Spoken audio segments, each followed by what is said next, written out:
Hi, this is PatZi with a Z. Welcome to Joy on Paper Live, a program for writers and those who dream of writing, and for everyone who wants to know the story behind the book. And I am so happy to welcome today Jane Ward, because we are going to be talking about a fascinating book. It's called Should Have Told You Sooner. And I'm so happy to see you, Jane. It's great to be here, Patsy. Thanks for inviting me on today. This is a fascinating book. As I said, one of the things I like to encourage people to write, and you've been writing this is your fourth book, right? Fourth book, yes. Yep. Fourth book. And I always intrigued by where you get an idea. And do you remember the moment that it came to you? I do remember the moment, actually. I wrote a little essay about it, and it's fresh in my mind today. It was in the pandemic, and I had picked up a collection of Welsh folk tales and was reading those. We were finding things to do to keep us busy when we were in lockdown. And I always liked folk tales and mythologies when I was a kid. So I gravitated toward this book, and it was something I didn't know anything about.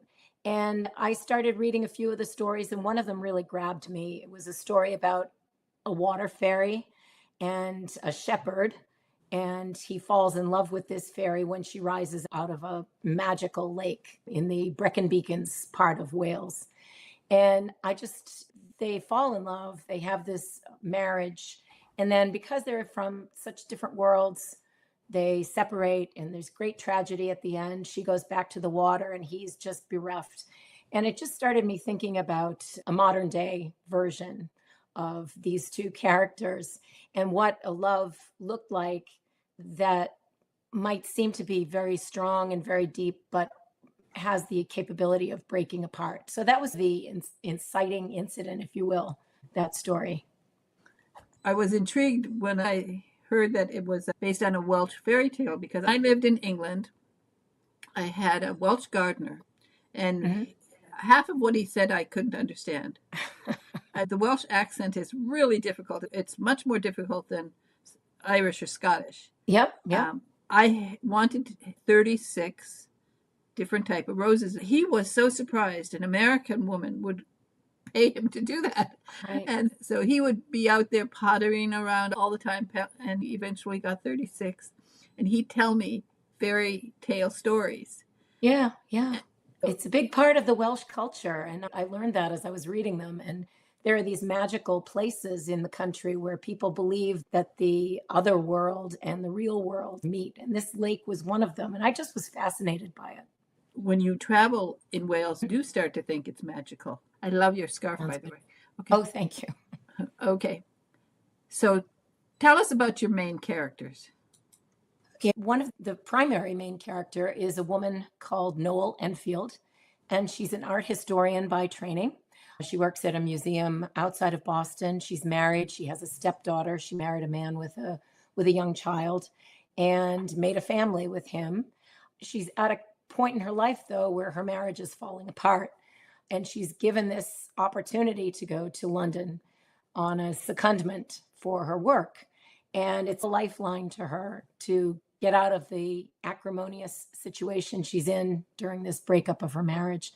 So she takes it, but the one caveat for her is that she went to school in London 30 years before and left after a very bad situation and a very emotional situation. And she's not sure she can handle going back. And then she tells herself that's in the past. She's a great person for wanting to just shove everything that's happened that's bad behind her and just keep going forward, which is admirable. But it all starts catching up with her. One of the other main characters is Bryn Jones, who is a Welsh artist. And he's the person who Noel was in a relationship that broke up when they were in college. And he comes back into the picture. It's a very small art world between London and Wales. And she's back in the museum world there. So she's running into all sorts of people she knew. And the past that she thought she could bury is really just bombarding her day after day when she's there. So it is a lot about confronting the past, having to change having to change your mind when you're so entrenched in doing things one way and living one way, and having to just accept that you've made mistakes and living with them and accepting them as part of yourself. I like very much the element of having letters. That there, Yes. I love books with letters.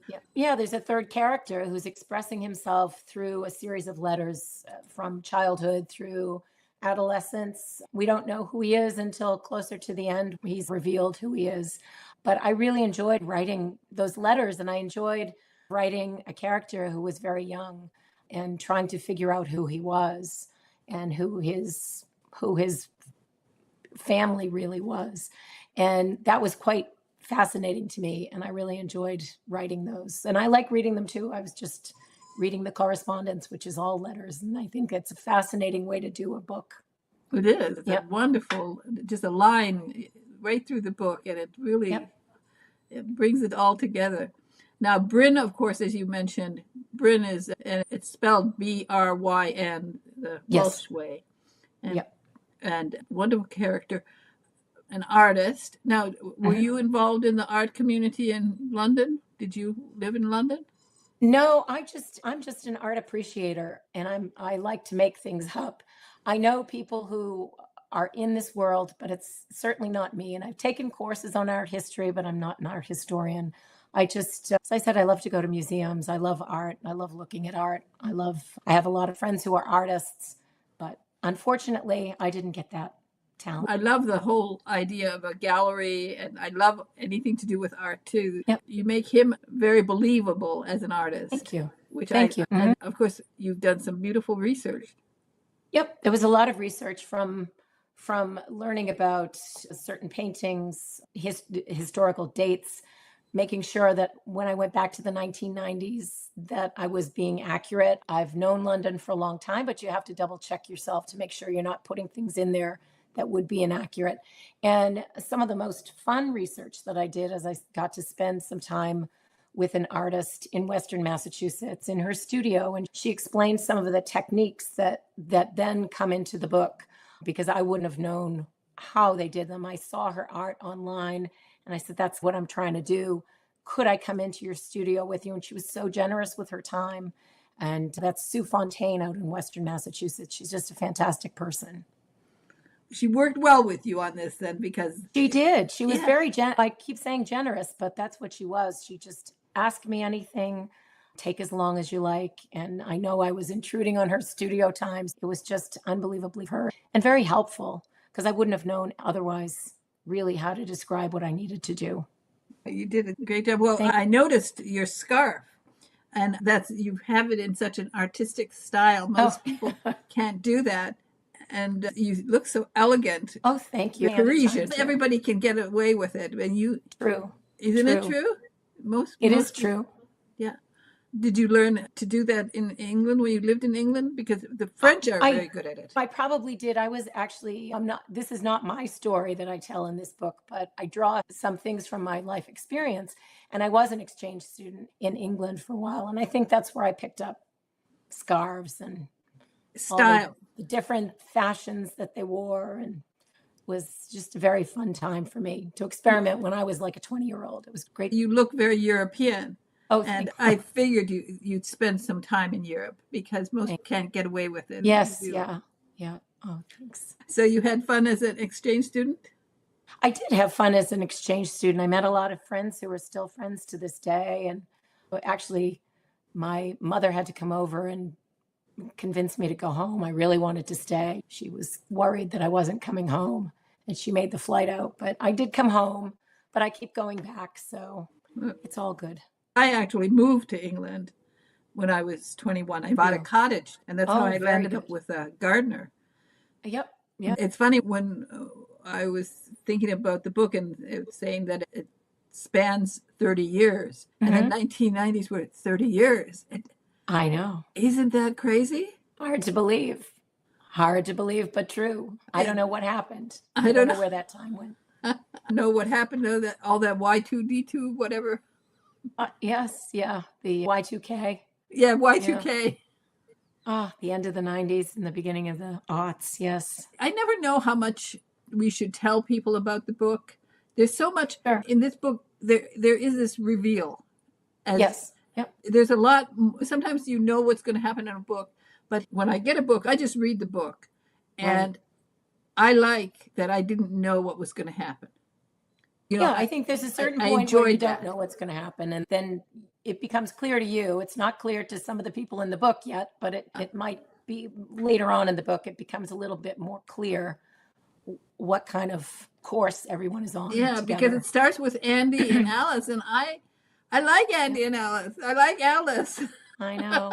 I liked Alice too. I don't often write a lot of young people, but I did in my last book and I did in this one. I really enjoyed trying to get into their heads and write from their experience. I liked Alice a lot too. She's very sullen, preteen, teen. Yeah, I thought even just a meeting, you could tell right from the moment they met what type of person she was, and that strong personality. And I liked her. I liked her as a 4-year-old, for goodness sakes.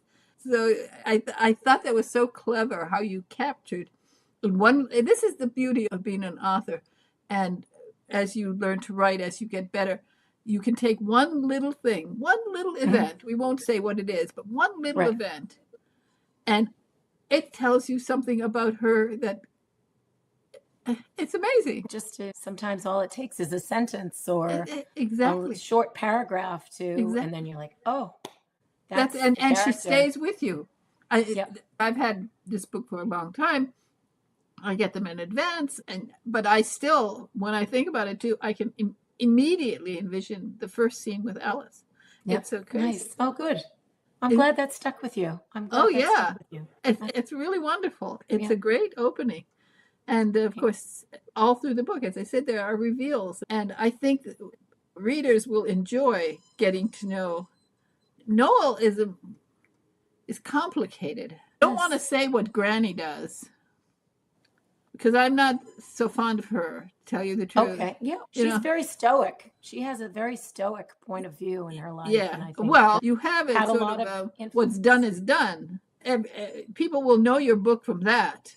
They'll know it from, she said, what's done is done. So I had this urge to just kick her in the tush. I don't know why. People read the book and you'll find out why. She has an outsized influence on her granddaughter. She just does. And it formed her a lot. And it turned Noel into a very complicated person. Exactly.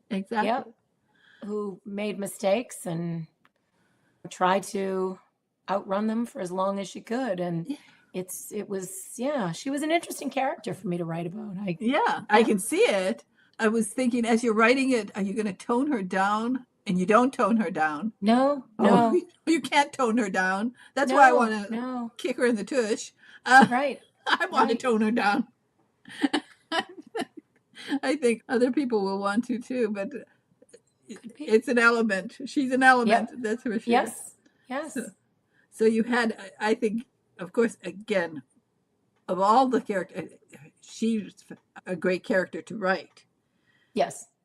Yeah. The wonderful thing about this is that, and I don't know, I can drop into this world that I'm writing in when I'm writing a book, but the wonderful and most surprising part of this was they really stuck with me and they became very real. Characters always do to a certain extent, but they became very real this time around, to the point where I was thinking about them before I'd go to bed, and they felt like they were my friends. So I felt like I was just sitting back and watching what they were doing and just being the scribe and writing about it and then going back and editing. But it just felt like such a gift to me, the way they came. So I had a lot of good times writing this book. I really enjoyed learning more about them, and they really showed me the way. I could tell from reading it that she's having fun here. She's got an idea, and she's got to pull it off, because it's hard to make it. Sometimes it's hard to make a character who a reader might get annoyed with. Yes. Yep. But stick with it, and stick with the character and follow it through. So you managed that beautifully. That's why I don't want to give too much away, because I thought that was part of the fun. That was really part of the fun. Thank you. And writing is nowadays one of the reasons I'm doing this YouTube channel. I'm going to be celebrating the 11th anniversary of my That's syndicated radio fantastic. program, which is a long That's, time. I've it interviewed is. over 2,000 authors in 11 years. That's something. Good for you. Yeah, but through all of it, it's seeing the authors and being able now to see you. And I've always known my authors are real. Yeah, and that's why I'm so happy with YouTube, because now they can see that you're real. Now you Yes, could be a bot, a beautiful bot. I am not a bot. That's I right. am very real, and I probably have a lot to say about AI, which I'm not going to say today because this is just a much more fun conversation. But I will say that the fun part of this for me is just writing and Yeah. working out the puzzle of it. I can't imagine surrendering that sort of aspect to a computer program. So I really enjoy what I do. I'm fortunate to be able to do what I do. I love storytelling. And for me, as I said, it's just all about putting the puzzle together at the end. I have a lot of pieces and I like to be able to put it together, and I like to be able to do it myself. Yeah. And everything that you've done in your life comes into your books. That's right. Your being an exchange student, all the things that you've done, visiting museums, knowing an artist, all of these are real. And you're Yes. drawing upon real events, so people can see. And I like for readers to see how enthusiastic an author is. Yeah. I think that's so important. They can then understand, yeah, this book was written for me by someone who cared. Yeah. Well, I hope that comes across because that's really what my goal is, to just send stories out into the world that people will think about, will enjoy for as long as it lasts. Yeah, they will enjoy characters. That's always interesting how you react to characters. So, Yep. as I did with two particular characters here, one I Hmm. absolutely adore, and one I don't adore her, but I find her fascinating, and that Yep. all Yep. comes from your life experiences. Yes, for sure. For sure. And as you said, it's that fine line of knowing it's not your life, but it is drawn from things that you know. And I think that's important. So, did you always know you wanted to write? I did from a very early age. I was always a reader. My mother and my older sister read to me, and I was a shy kid. So I would always lose myself in books and in my imagination. And part of that was just to entertain myself in these periods when I didn't feel like I felt shy about talking to other people. I could probably say I've always wanted to do it ever since I can remember. And it's a real joy to be able to bring all those pieces together now in my older years and do it all. I'm glad that I listened to that young voice, and I didn't let the teachers who told me I was daydreaming too much to stop me. I didn't let that stop me. It's all good. It's all good. Is there one particular book that really changed your life? Oddly enough, the first book that I read that I felt like I was being a real reader was Jane Eyre. Oh no. And my mother was a real reader, and she said, "Well, if you liked that, you have to read Wuthering Heights." And I know that's really popular right now because of the movie coming out, but it's true. And I tried to read it. I read it maybe 3 times before I was able to really get into it. And when I finally did, I felt so proud of myself for getting through it and for reading something that I had never been exposed to before. Similar to Jane Eyre, this gothic story, but really dark. And I just was like, oh, okay, I get it now. And that's the moment that I felt really proud of myself as a reader and also as a budding writer, because I could imagine then wanting to do something like that myself too. Jane Eyre changed my life. Yep. Jane Eyre absolutely changed my life. And I am so grateful because so many times in my life, the way Jane Eyre reacted to situations is how I reacted. Mm-hmm. And Oh, how interesting. It really changed my life, saved my life Yep. sometimes. Yep. So that's amazing that we have that in common. I And know. the I think funny it's one of thing these books, just one of these books that if you pick it up in your young adolescence or your childhood and you read it, it really stays with you. And that's the first one that I really felt proud of for reading and felt, especially it was written in an older style, and just getting through that was really quite an accomplishment, I thought, for myself. But I loved Jane because she wasn't going to be the quiet orphan that everyone wanted her to be. She was small and she was plain, but she was not going to be unnoticed or unrecognized. Or So pushed around. I loved her spirit. I loved her spirit. Exactly. Brilliant. It's funny, in your book, you mentioned Leeds. Yes, yeah, yep. Which is 24 miles from where the Brontes lived. Yes, yep. And Haworth is where. Yep. That's right. Sure, you've been there. You've been to Yeah, Jane's I house? was just most recently. I was there in 2019 before the world shut down. I brought my son over because I went to school in York. So I brought my son over to show him where I went to school. And we went to Leeds and we took one of the old steam trains to Haworth. So that was a lot of fun, and walking around their parsonage and inside and outside. It was it was just a really moving experience for me to be there. It's exactly. And I said, I spent a lot of time. I moved to England actually for both Janes, for Jane Austen and Jane Eyre. Of course, yes. And both of them made an impression on me, but it was Jane Eyre that really changed my life in so many ways. Right, and of course, I went up to Haworth and to Leeds. I followed in Charlotte's footsteps. That's great. And I'm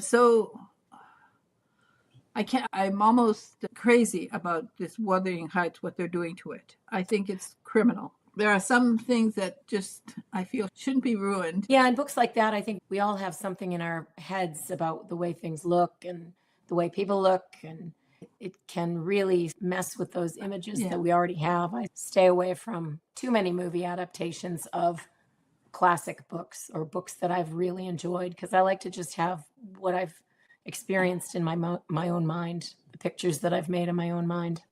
Of course, so you have visited the Brontes. Have you visited any other authors? Have you made a pilgrimage to any other authors' homes?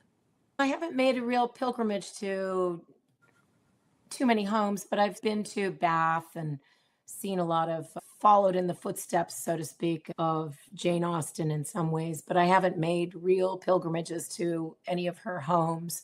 Hopefully that'll be in my future. I would love to do that. And it was the 250th anniversary this past year. When I was last in England was, I guess, November. There were quite a few things going on. So culturally, I've done a lot of the cultural things, but not so much of the going in the footsteps all over the place. Bath itself is quite an interesting place to walk around and to think about somebody there all those years ago writing these books that are still so important to us. I bought my cottage near where Jane was born, which was not Bath. It's Steventon. And I picnicked many times. I'm jealous.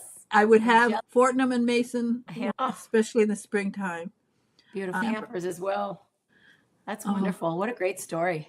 Now with the book, with Should Have Told You Sooner, what are you doing to promote it? Are you going to events? What are you doing? Yes, I had an event last week, which is where I got this wonderful, well-timed case of laryngitis.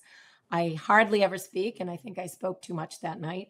But I have an event tomorrow night in Reading, Massachusetts, which will be really nice. I'm excited about that. That's nice. When I was saying about books going into film, now this book, your book, it's not a classic, but it would be nice to see this as a film because of the two characters. Mm-hmm. A kid will steal the scene, warm your heart. You could expand on that because the kid is great, but also this grandma, this woman gets on my nerves. Character actress could run with that. Yep. And she's got a very small part, but she's very impactful. So. Yeah, it doesn't matter. Yeah, I know. It would be a good role for somebody. Yeah, some older actress who needs to be seen and wants to be seen. Yeah. And it's funny how even a small part in a movie like that can set a tone for the whole movie. And of course, an older actress will be ham, so she'll insist on a few more scenes that you'd get to write. Yeah, I'd be happily do that. Let's manifest this idea. I like it. That's what we have to do. We have to think about it. Because I did see it when I'm enjoying a book, if I see it as a film in my head, I know that it would work because I worked in Hollywood for a while, and I adapted 2 books for film. They never got done because they went into this turnaround and turnaround. But as I was reading this particular book, I could see it in my head as a film. Oh, that's great. Maybe you can work on getting it to somebody. Yes, an older actress. Let's manifest that idea. I like that idea. Yeah. We'll see. I don't know who you work with, your agent or people who have people. It's all about who you know and making connections. Yeah. And they need something. This is a little bit different from everything else. Yeah. Gosh, if they make one more remake of Little Women, I'm going to go crazy. Yeah. I'm really, literally going to go crazy. Yeah. This isn't a remake. This isn't a remake of anything, so that would be good. It would be an original, fresh and wonderful, very well written, and I think you've done a great job with it. It's really it's a good read, and so people can get it and really enjoy it and discover new characters that resonate, and that's the important thing. You want characters and hopefully take away something from it. Think about it afterwards about how it might. If it's somebody they've never met anyone like this before, maybe just a little bit more of understanding of people's situations and how they get themselves into these problems, and other people who have kept secrets and perhaps think about decisions that a decision you make quickly might not be the best decision for the rest of your life. Correct. Because you make a decision when you're 20, 50 years later, when you're 70, you don't want to have regrets. That's right. That's right. And live those years and years of regrets.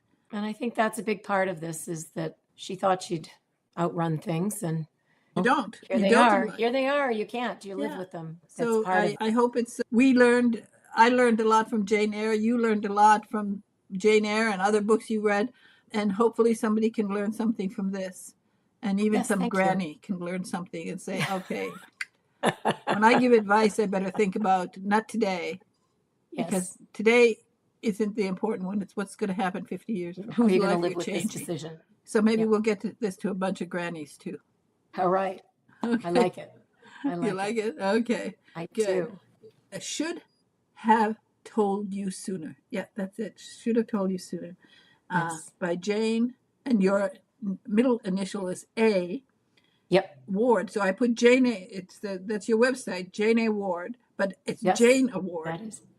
So it looks like Jane Award, but it's my middle initial, Jane. I know. And tell us your middle name because your middle name is so beautiful. I was surprised you didn't use it. My middle name is Alessandrini. It's an Italian name. When I was young, I was never given a middle name because I had a very long last name, Alessandrini. And Jane, very short name. That was my mother's gift to me, a short first name and a long last name. So when I got married, I took my middle name. My maiden name is my middle name. And I didn't like it so much when I was a kid because everyone always asked me how to spell it and it got really tedious. But I like it now. I love it. I've come to like it. I love it. It's beautiful. Thank you. Okay. They can find you at janeaward.com or at Jane Award, because you should win an award for this book. It's really good. It's really good. Thank you. I'm glad you said that. Thank you. Thank you so much for joining me on Joy on Paper Live. You are a joy, and of course you're working on your next book because that's what you are. You are a writer. I'm a writer, always working. Yes, absolutely. It was a pleasure to be here today. Thank you. Always writing and never bored. Never bored. Now, you know how old my oldest guest on my radio program was? No. She had just written a book on cybercrime. Okay, a mystery, really good mystery on cybercrime. How old? And she celebrated her birthday with me. How 100 years old.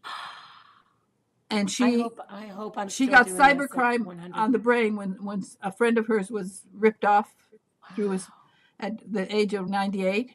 She started doing research and released a book at the age of 100. That's amazing. And it's a good mystery. It's a really good mystery. Oh, that's great.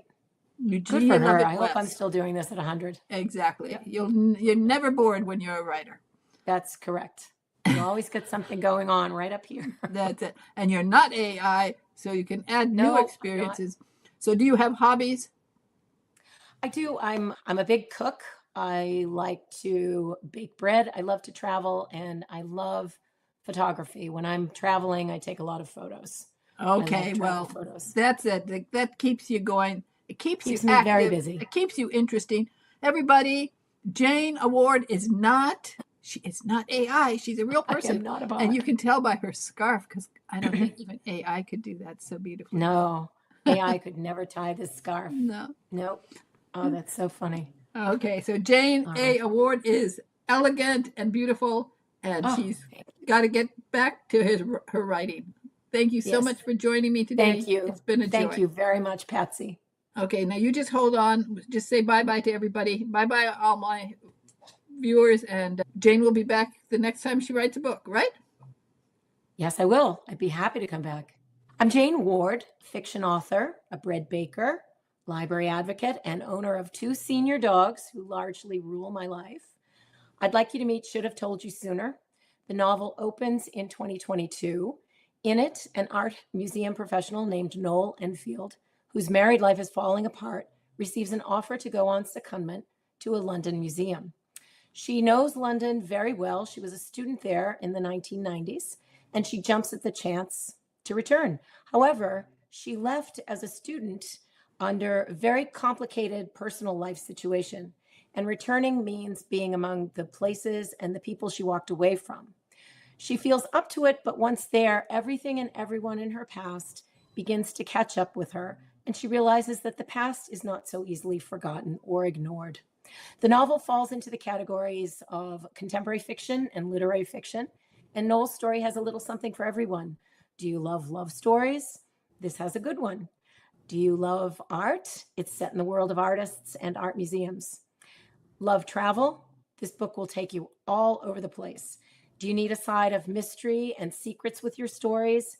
It's got these too. It's one of those books that tackle interpersonal relationships and family, what I consider the essential relationships that define us. I write about these to get to the heart of what it means to be human. For more insight into Should Have Told You Sooner or into me, please check out my interview with PatZi on Joy on Paper Live on her YouTube channel.